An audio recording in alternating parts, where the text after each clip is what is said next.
Oasis Audio presents The Nancy Drew Diaries number 9, The Clue at Black Creek Farm by Carolyn Keene. Read for you by Jorjeana Marie.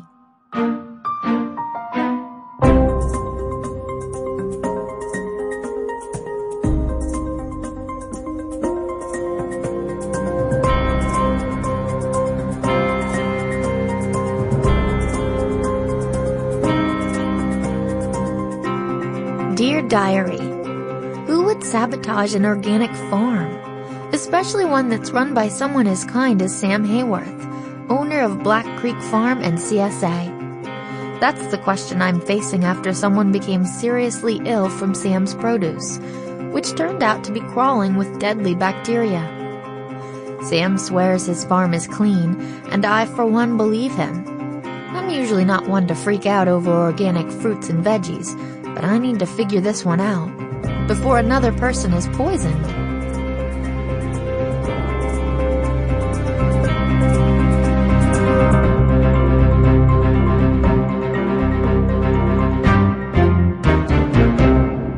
Chapter 1. Food for Thought. I'm just saying, my friend Bess Marvin said as we pushed open the door of the River Heights Community Center. I don't see how you can get this excited about vegetables. She was talking to George Fain, her cousin and my other best friend, who was following behind with an expression like she'd just sucked on a lemon. Ned Nickerson, my boyfriend, was right behind George with an amused look on his face.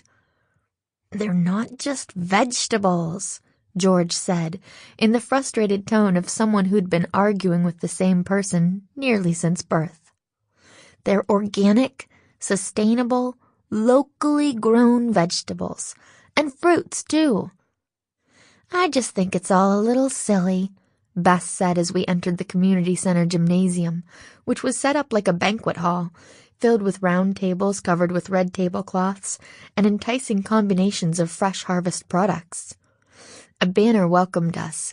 First Annual Black Creek Farm CSA Banquet and Harvest Celebration. George glared at her cousin. How is organic farming silly? She demanded. Ned spoke up. I might see what Bess is getting at, he said, giving George a disarming grin. Not that any farming is silly, but, scientists have been trying for years to prove that organically grown produce is better for you, and they've found very little evidence. Well, thank you, Dr. Science, George grumbled. I held up my hands in the gesture for truce. All right, I said. I was saved from further arguing by the interruption of a grinning blonde woman with a purple streak in her hair. OMG, Bess and George, the woman cried, appearing out of nowhere to pull the two cousins into a big hug. You guys are so big now. The last time I saw you, you were kids. Now you're young ladies, as my grandmother would say. George and Bess exchanged glances and smiled as she slowly let them go. Holly, George said, we're so excited that you invited us to this. She paused to introduce Ned and me to Holly. Guys, this is Holly Sinclair. She was Bess's and my awesome Girl Scouts leader, and now she's assistant manager at the community center. Holly shook each of our hands excitedly. I'm so happy you could come, she said, her cheeks flushed. Black Creek Farm CSA is doing some really good work, trying to change the way our food gets grown, she continued, growing serious. They just need some more support from the community, so I convinced them to throw this dinner so people can taste their food. Holly, I told you, Bess said teasingly.